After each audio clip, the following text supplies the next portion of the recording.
Año, ¿cómo están? Bueno, espero que estén pasando bien y con ganas de estudiar. Vamos a continuar lo que estábamos trabajando la clase video anterior, ¿sí? Estábamos estudiando cómo es la estructura interna de la Tierra y hoy toca seguir trabajando eso, pero en especial una de las capas de la Tierra, que es la corteza terrestre, sobre la cual nosotros vivimos. Perdón, nosotros vivimos en la superficie de la Tierra, casi todos digo yo, y bueno, es la corteza terrestre. Tal vez bajo nuestros pies, a 50, 60 kilómetros, sí, esa corteza terrestre de rocas muy duras, de cientos o miles de tipos de rocas diferentes, muy duras en estado sólido, ¿sí? Con la gran presión y la gran temperatura que hay en el interior de la Tierra, logren fundirse. ¿Está bien? Y como, bueno, cuando esas rocas llegan a fundirse, a derretirse a cientos de grados de temperatura, y voy a compartir estas imágenes con ustedes para ir explicándolo. Ahí está. Esta es la corteza terrestre, ¿sí? Tal vez bajo nuestros pies a 50, 60 kilómetros comienza el manto. ¿De acuerdo? Las temperaturas aquí pueden alcanzar los 700 grados y más. Así que cualquier roca, por dura que sea, puede llegar a derretirse, a fundirse. Aparte de muchísima presión también hacia el interior de la Tierra. Así que todo eso puede pasar. Rocas aún en estado sólido, rocas que se han fundido, ¿sí? En estado plástico, viscoso, que se están moviendo, de alguna manera van a influir en la corteza terrestre. ¿Sí? El movimiento convectivo de los materiales, aquí se los quiero ilustrar, el movimiento convectivo de los materiales ardiendo a gigantescas temperaturas. ¿Ya? Para darles un ejemplo, cuando nosotros hacemos una torta, ¿sí? Preparamos, hacemos la preparación, y la ponemos en el horno a 180 grados, ¿no? Durante 40, 50 minutos y tenemos una riquísima torta para comer. Cuando queremos hacer asado, en el horno, por ejemplo, lo ponemos a 250 grados y así se cocina durante 50 minutos, una hora y bueno, tenemos un riquísimo asado para comer. Para darles esta comparación respecto a lo que sucede en el manto, ¿no? En la parte superior del manto, temperaturas de 700 grados y más también. Así que bueno, todos los materiales logran fundirse, se van a elevar, ¿de acuerdo? Cuando esos materiales se calientan muchísimo, se elevan. Una vez que tocan la corteza terrestre, la parte sólida se enfrían y vuelven a descender. Esto se llama movimiento convectivo, ¿sí? Se calientan los materiales y ascienden, cuando se logran enfriar relativamente, ¿sí? Descienden. Y muchos de ese material, que es magma, mezclado con gases, mezclados con rocas también, mezclados con vapor de agua, que también ahí existe, muchos de ellos logran fracturar la corteza terrestre, logran colarse por ella y salir a la superficie. Y bueno, acá tenemos como ejemplo lo que es un volcán, ¿no? Los conos volcánicos son lugares donde la corteza terrestre está fracturada y logra salir material. Y bueno, una vez que sale el material, lo que va a pasar es que se va a enfriar, se va a solidificar y se va a convertir en nueva corteza terrestre. ¿Sí? Acá tenemos un buen ejemplo de lo que sucedió hace un par de años, prácticamente en Hawái. ¿De acuerdo? En las islas hawaianas, los volcanes entran en erupción, la corteza terrestre en las islas comienza a fracturarse y acá tienen, ¿no? La fractura, tienen la salida de magma que se convierte en lava al salir, mezcla con gases también muy tóxicos, por cierto, y bueno, logran desparramarse por la superficie, se enfriarán, ¿sí? Se convertirán en nueva corteza. Lamentablemente las construcciones humanas, las casas de estas personas y todo seguramente se habrán perdido, pero bueno, son fenómenos totalmente naturales, ¿no? Y contarles esto porque la corteza terrestre está fracturada, ¿sí? Dividida en gigantescos fragmentos que llamamos placas tectónicas. Y este planisferio logra mostrarles a ustedes las placas tectónicas más importantes y más grandes que existen. ¿Mm? Acá tenemos algunos ejemplos. Entonces, la corteza terrestre está fragmentada en placas tectónicas, cada una de ellas representadas en este planisferio, ¿sí? Y como los materiales que están bajo la corteza están en movimiento, provocan a su vez el movimiento de las placas tectónicas. placas que son gigantescas, pero que se mueven milímetros y hasta centímetros por año, ¿sí? Bueno, esto ha sido motivo de estudios durante muchísimo tiempo, y sobre todo en el siglo XX, donde se empezó a comprender este tipo de fenómenos. Así que bueno, los voy a invitar a ver un video sobre Alfred Wegener, ¿sí? Un científico que empezó o comenzó a teorizar sobre estos fenómenos. Y bueno, sin más, vamos a compartir el video y así podemos seguir comprendiendo el tema de tectónica de placas. ¿Está bien? Aquí va. Y vamos. En la actualidad, sabemos que los continentes están en constante movimiento. En verdad, más que los continentes, son las placas tectónicas las que se mueven, es decir, fragmentos de la capa superior más fría y rígida de la Tierra. A principios del siglo XX, el alemán Alfred Wegener empezó a hacerse preguntas y a encontrar respuestas sobre la ubicación de los continentes. Lo primero que llamó su atención fue cómo la forma de los continentes parecían piezas de un rompecabezas desarmado, en particular África y Sudamérica. Esto había sido observado ya en 1570. Cuando Abraham Ortelius creó el primer atlas del mundo moderno, descubrió que los continentes a ambos lados tenían semejanzas como si fueran piezas de rompecabezas. En 1911, Wegener descubrió que los fósiles del antiguo reptil Mesosaurus habían aparecido en el sur de África y en Sudamérica, pero no en otras partes del mundo. Como era muy tirado de los pelos pensar que el animalito hubiera cruzado el océano Atlántico a nado, le pareció más lógico que esos dos continentes habían estado unidos mucho tiempo atrás. No solo eso, además, descubrió los mismos estratos rocosos tanto en Sudáfrica como en la costa sur de Brasil. ¿Otra pieza del rompecabezas? Esto no podía ser una casualidad. En 1912 propuso una teoría a la que llamó deriva continental, pero la comunidad científica de la época se burló de él. Él decía que los continentes actuales habían estado unidos hace millones de años y que lentamente habían ido deslizándose.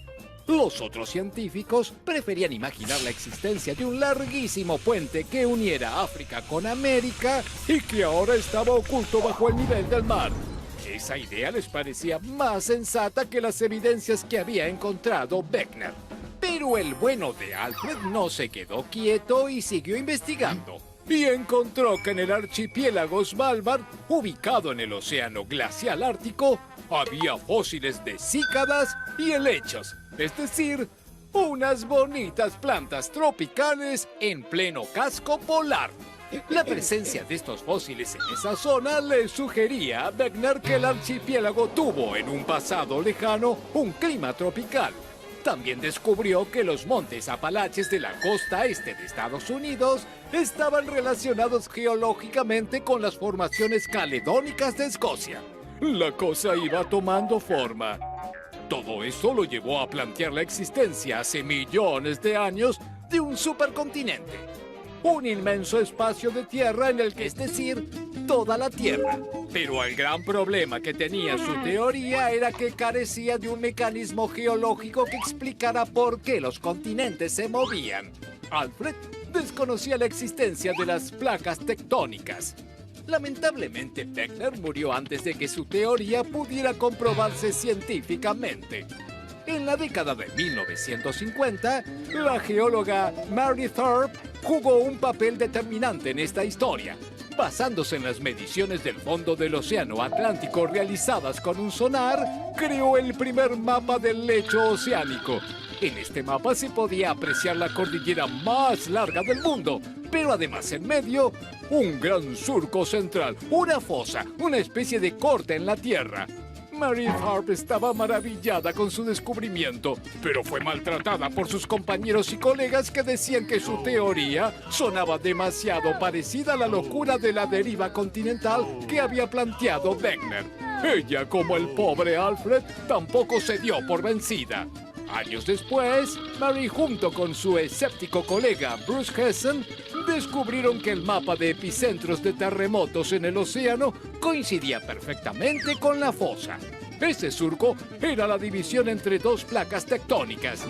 Mary Thorpe siempre había tenido razón y también Wegener. Hoy, Alfred Wegener y Mary Thorpe, estén donde estén, se animan a hacerles pito catalán a sus detractores.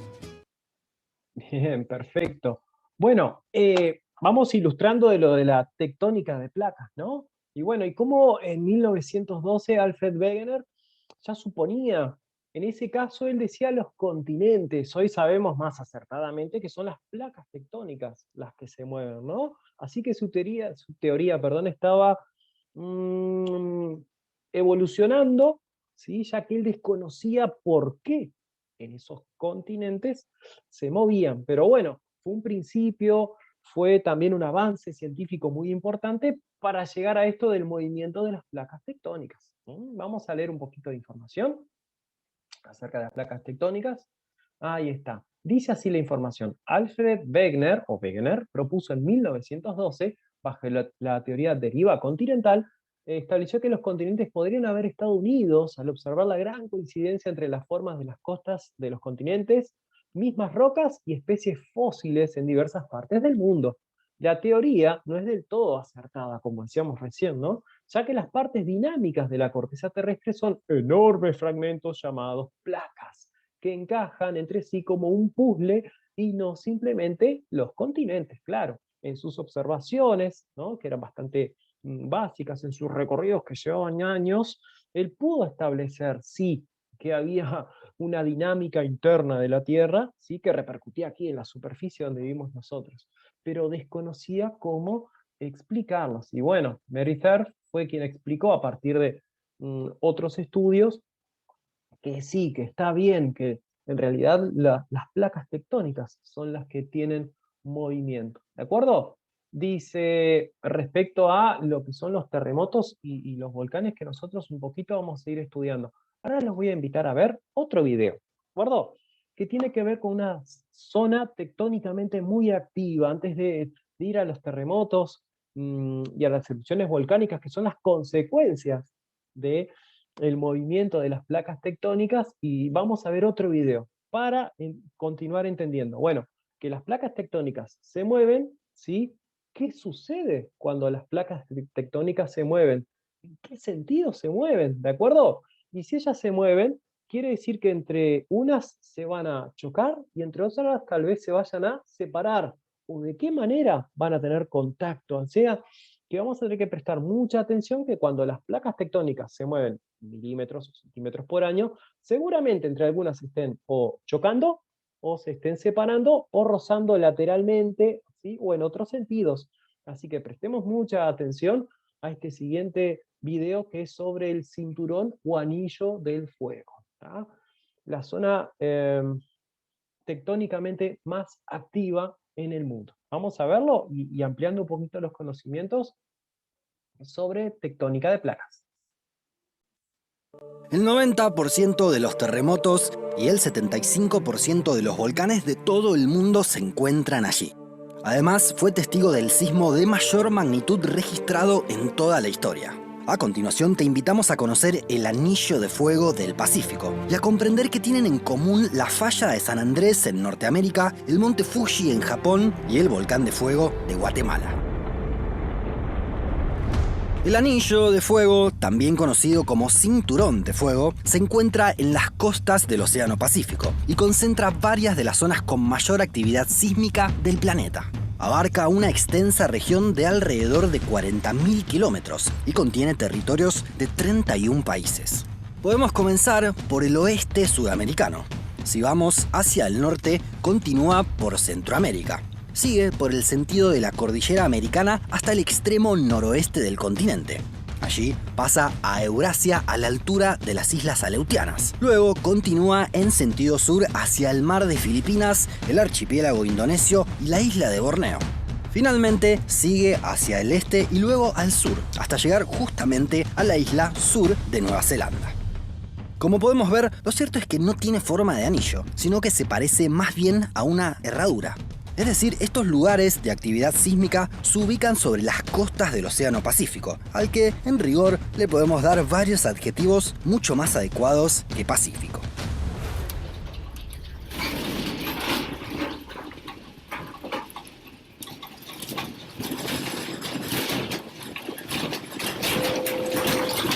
Pero, ¿a qué se debe que en esta zona se registren tantos sismos? Bueno, esto se explica por el tipo de límite que se puede observar entre las placas tectónicas. Existen tres clases: divergentes, convergentes y de fricción. En el primer caso, las placas se separan en sentidos opuestos. Es lo que ocurre en el Gran Valle del Rift, que puede ocasionar que África se divida en el futuro. El segundo es el caso contrario. Las placas tienden a enfrentarse hacia la misma dirección, lo que genera zonas de subducción. Este tipo de límite es el que encontramos en buena parte del anillo del Pacífico. Lo podemos ver entre la placa de Nazca y la sudamericana, entre la de Cocos y la del Caribe, o entre la del Pacífico y la norteamericana o la australiana. En las zonas de subducción, una de las placas se hunde lentamente por debajo de la otra. Este proceso genera tanto terremotos como erupciones de volcanes. El tercer tipo de límite es el de fricción, en donde nos encontramos con fallas. En estos casos, las placas se desplazan de forma lateral en sentido opuesto. Esto es lo que ocurre en la famosa falla de San Andrés, ubicada en el oeste de América del Norte. Se trata de uno de los lugares que genera mayor preocupación para los sismólogos por las consecuencias que puede presentar en un futuro cercano. La extensión total de esta falla es de unos 1.300 kilómetros. En la parte norte se registró el famoso terremoto de San Francisco de 1906. Los expertos lo calificaron como una de las mayores catástrofes de la historia de Estados Unidos. Se calcula que alrededor de un 70% de las personas perdieron sus hogares. Pero en la parte sur de la falla, en cambio, hace 3 siglos que no ocurre un gran terremoto. La periodicidad con la que suceden se calcula en 150 años. Por eso es que los especialistas temen por lo que pueda ocurrir en las zonas urbanas de Los Ángeles y San Diego, que se encuentran entre las 10 ciudades más pobladas del país. Los sismólogos ya le pusieron nombre a esta eventual catástrofe, Big One. Creen que la tensión acumulada en la falla puede provocar un temblor que deje por lo menos unos 2.000 muertos y 50.000 heridos. En el largo plazo, además, estos movimientos de placas generarán que la península de Baja California se separe del continente y se transforme en una isla. Pero para eso habrá que esperar miles de años. Si observamos el panorama completo, en el Anillo de Fuego nos encontramos con varias particularidades más. Allí se sintió el terremoto más fuerte desde que se realizan registros. El 22 de mayo de 1960 se produjo el llamado terremoto de Valdivia. El epicentro fue Traiguén, unos 600 kilómetros al sur de Santiago, la capital del país. Tuvo una magnitud de momento de 9,5, marca a la que no llegó ningún otro sismo desde que hay registros. Tal fue la energía liberada que se cree que fue unas 20.000 veces más potente que la bomba atómica que cayó sobre la ciudad japonesa de Hiroshima. El terremoto tuvo una duración de alrededor de 10 minutos y causó unos 6.000 fallecimientos. Incluso provocó un tsunami que generó muertes en Japón, Filipinas y Hawái. Pero en el Anillo de Fuego también nos encontramos con varios volcanes que se distinguen por diversas causas. Uno de ellos es el Nevado Ojos del Salado. Se trata del volcán que está ubicado a más altura de todo el mundo. Se encuentra en la frontera entre Chile y Argentina y alcanza los 6.891 metros sobre el nivel del mar. De esta forma, es la segunda cima más alta de los hemisferios sur y occidental, solo superada por el Aconcagua. En Guatemala nos encontramos con el llamado Volcán de Fuego, uno de los más impresionantes de la región por la violencia de sus erupciones. El último gran episodio fue en 2018, cuando dejó 319 fallecidos de forma oficial, aunque se cree que fueron más de 1.000. En Estados Unidos, uno de los más conocidos es el Monte Santa Elena, en el noroeste del país. En 1980 entró en erupción luego de 123 años. Se escuchó a 300 kilómetros de distancia y fue una de las más potentes de todo el siglo. Tuvo 57 fallecidos como saldo. Pero sin duda uno de los más emblemáticos es el monte Fuji en Japón. Es el pico más alto de todo el país y ha inspirado incontables obras artísticas. Si bien se lo considera un volcán activo, la última erupción data de 1707. En Indonesia también nos encontramos con volcanes relevantes, como el Tambora, el Merapi y el Krakatoa. Este último entró en erupción en abril de 2020 y sus imágenes recorrieron el mundo. Es que Indonesia no ha sido el país más beneficiado en cuestiones de temblores y volcanes. No solo se encuentra sobre el anillo de fuego del Pacífico, sino también sobre el cinturón alpino, la segunda región con más sismos del mundo. Se trata de una extensa cadena montañosa que incluye a los Alpes y el Himalaya, y que recorre toda Eurasia. En Filipinas nos encontramos con el volcán Tal. Es uno de los más estudiados por su cercanía con zonas muy pobladas, pero también es uno de los más llamativos ya que posee un récord único e insólito. Es que dentro de su cráter posee un lago, y dentro de ese lago hay otra isla volcánica llamada Vulcan Point, pero a su vez el Tal está rodeado por otro lago que está dentro de una isla. A ver, vamos de nuevo, desde lo más pequeño. Vulcan Point es una pequeña isla volcánica. Está rodeada por un lago en un cráter, dentro del volcán Tal. A su vez, este volcán está rodeado por otro lago, también llamado Tal. Todo esto sucede dentro de una isla, llamada Luzon. En esa misma isla viven más de 50 millones de personas y está Manila, la capital filipina. Finalmente se puede desterrar también un mito con respecto a los volcanes. No se trata de un episodio tan poco frecuente. Casi todo el tiempo hay por lo menos un volcán en erupción. De hecho, mientras hacemos este video hay 16 volcanes en plena erupción en el Anillo de Fuego. Esto lo podemos comprobar en tiempo real gracias al relevamiento de esta página. Igualmente, no todos ellos tienen consecuencias fatales en la población, y la gran mayoría están controlados. Por último, nos gustaría conocer tu experiencia. ¿Viviste algún temblor fuerte?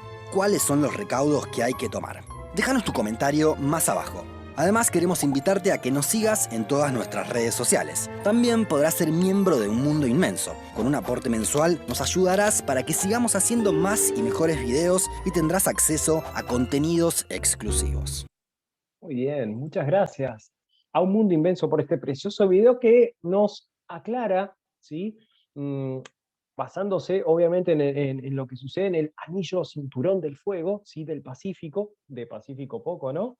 Respecto al movimiento de las placas tectónicas, y esos enormes fragmentos de corteza terrestre que se van moviendo, se van desplazando unos centímetros por año, y que en los límites, ¿sí? En los límites, en los bordes de las placas tectónicas ocurren cosas como son los terremotos, como son las erupciones volcánicas, que son la consecuencia de choque entre placas tectónicas o la separación, la convergencia de placas tectónicas o su divergencia, ¿de acuerdo? También se explica muy bien en la falla de San Andrés que las placas tectónicas pueden rozarse lateralmente, ¿sí? Allí se lo llama obviamente placas de fricción, ¿de acuerdo? O transformantes, que nosotros también vamos a utilizar ese nombre. Pero bueno, sabemos bien que las erupciones volcánicas y los terremotos ocurren en los límites de placas tectónicas, ¿sí? Donde las placas tectónicas puedan chocar, ¿sí? O puedan deslizarse lateralmente, como es el caso de la falla de San Andrés. En otros casos, las placas tectónicas se van a separar. Pero bueno, dice así el texto: catástrofes sociales provocadas por fenómenos naturales, porque estos fenómenos naturales lo son así, ¿de acuerdo? En este momento debe haber algún volcán haciendo erupción, o lava, o ceniza simplemente, ¿de acuerdo? O gases, que no todas las veces son realmente mortíferos, ¿de acuerdo? Para la población. Dice, terremotos y erupciones volcánicas. Igual que los huracanes, estos fenómenos son propios del funcionamiento de la naturaleza y ocurren desde hace millones de años. Se trata de situaciones excepcionales para el mundo natural que pueden convertirse en catástrofes para las sociedades. Claro, quienes viven cerca de un volcán hace 300 años no hace erupción y de pronto sí ocurre, seguramente para ellos será una catástrofe. Dice, el origen de los problemas ocasionados por estos fenómenos está en la forma como los hombres organizan el espacio que habitan. No son los terremotos los que matan personas, sino los edificios que se derrumban cuando ocurre un terremoto.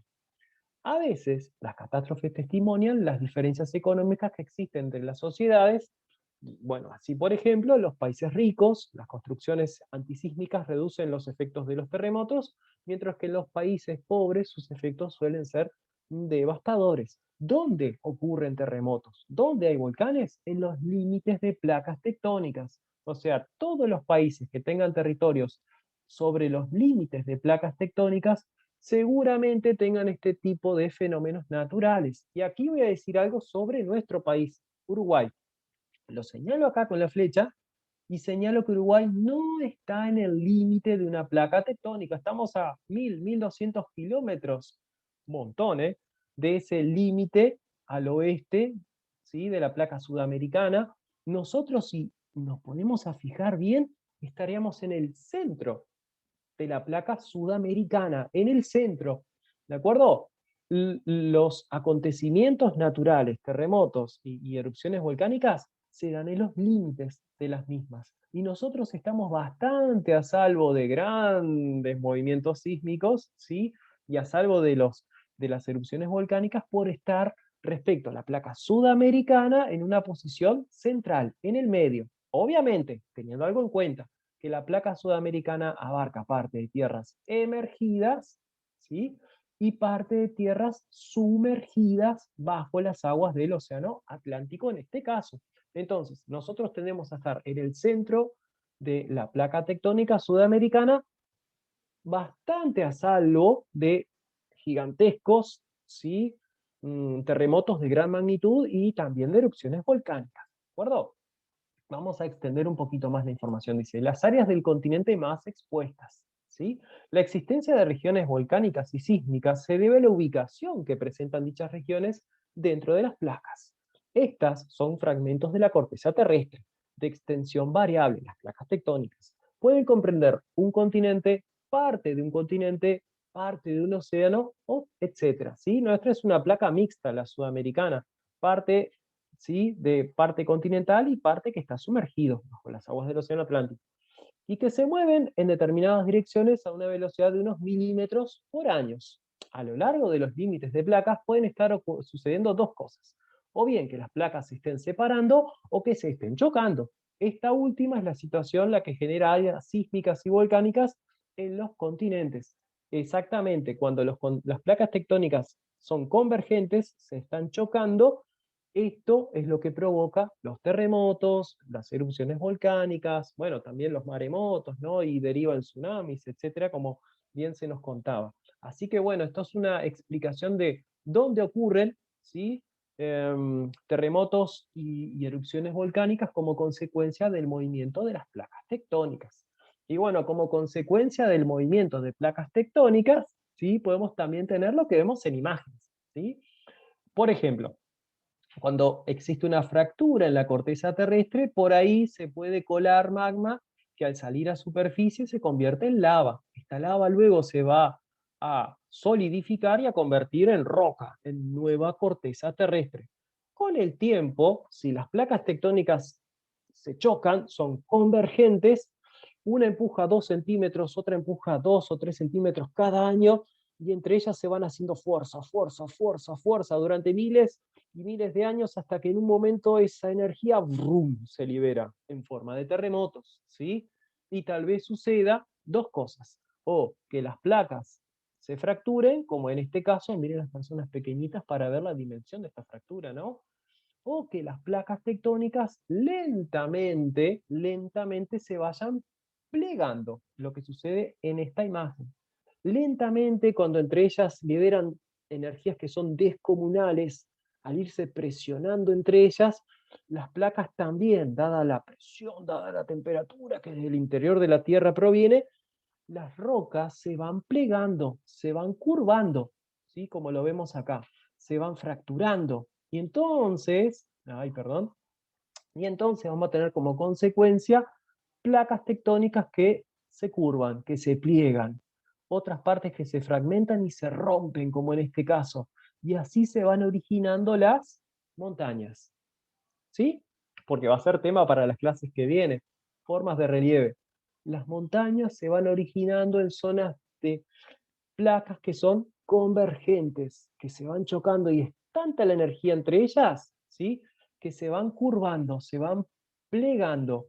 Otras se originan porque al producirse un terremoto, una asciende, una parte de la corteza asciende y la otra obviamente queda por debajo, ¿no? Y así se producen lo que llamamos las fallas. Y esos plegamientos pueden ser tan grandes que pueden dar origen a montañas, como estamos viendo en la imagen de arriba, a la izquierda, ¿sí? Tengan siempre como referencia acá algunas construcciones como las carreteras, ¿sí? Y demás. Entonces, chiquilines, tenemos en los límites de las placas tectónicas tres fenómenos que pueden estar ocurriendo respecto a los límites de las placas tectónicas. Límites que llamaremos divergentes, ¿de acuerdo? Dice, las placas se alejan una de otra. En el Atlántico, las placas norteamericana y europea, aquí, donde está este redondelito marcado, se separan a una velocidad de 2,5 centímetros por año. Este movimiento de origen a Islandia, que es esta isla, ¿no? Las placas se separan, por ahí existe la salida de magma que se solidifica y a su vez va creando nueva isla, nueva corteza terrestre. Luego también lo que podemos ver en este caso, acá miren, acá está nuestro continente, el sudamericano, al oeste del mismo es zona de placas convergentes o límites convergentes de placas, ¿no? Dice, una placa se hunde bajo la otra, esta se hunde bajo esta. El caso más conocido es el de la zona de subducción del oeste americano. Y bueno, esta placa se va plegando y se van formando las cadenas montañosas. Acá tenemos la cordillera de los Andes, que desde hace 65 millones de años viene plegándose en distintos procesos orogénicos para formar las montañas. ¿De acuerdo? Esto es en procesos geológicos, ¿eh? No en la vida de un ser humano. Es dificilísimo que en la naturaleza ocurra algo de tal magnitud para que nosotros lo podamos ver, ¿sí? Notemos los cambios a simple vista. Estos fenómenos ocurren, pero en tiempos de la Tierra, ¿sí? No en tiempos humanos. Y bueno, después también tenemos algo que es motivo hasta de películas, La Falla de San Andrés, capaz que la vieron, como película dice, límites transformantes, y se señala acá, miren, la zona del oeste, en este caso el país es Estados Unidos, ¿no? El norte de México, dice, aquí las placas, las flechitas, ¿sí? Las placas se desplazan paralelamente entre sí en sentidos opuestos, formando fallas. Esto ocurre en la falla de San Andrés, en California, área de numerosos terremotos. Y bueno, recuerden, si vieron la película, lo que ocurre durante ella, lo que provoca toda esa enorme aventura es justamente placas tectónicas que son transformantes o de fricción, según nos mostraban en el video. Y bueno, recuerden siempre que las consecuencias del movimiento de las placas tectónicas son zonas volcánicas, erupción de volcanes, que no solamente sale lava, pueden salir cenizas, gases tóxicos y demás, rocas también volando. Obviamente vamos a tener los terremotos, y acá ustedes ya tienen como un terremoto puede provocar grandes cambios en la superficie terrestre, ¿sí? Zonas que se elevan, zonas que se hunden, zonas que se van a plegar con el paso del tiempo en montañas, ¿de acuerdo? Que eso se llama orogenia, ¿de acuerdo? Es ese plegamiento de las placas tectónicas al pasar del tiempo, millones y millones de años.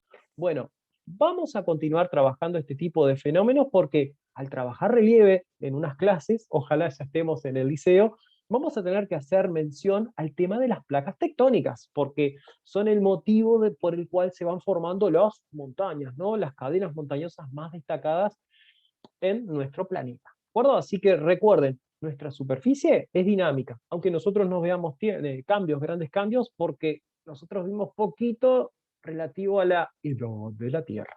¿Ah? Bueno, dejamos por acá, pero antes yo les voy a pedir, ¿sí?, que como tarea copien esta información. Esta es la información que ustedes van a tener que copiar. Acá estamos, ustedes van a tener que copiar esta información. Esta es la tarea, es copiar este título, copiar esta información y hacer este dibujo. ¿Tá? Luego copian este título, copian la información y este dibujo.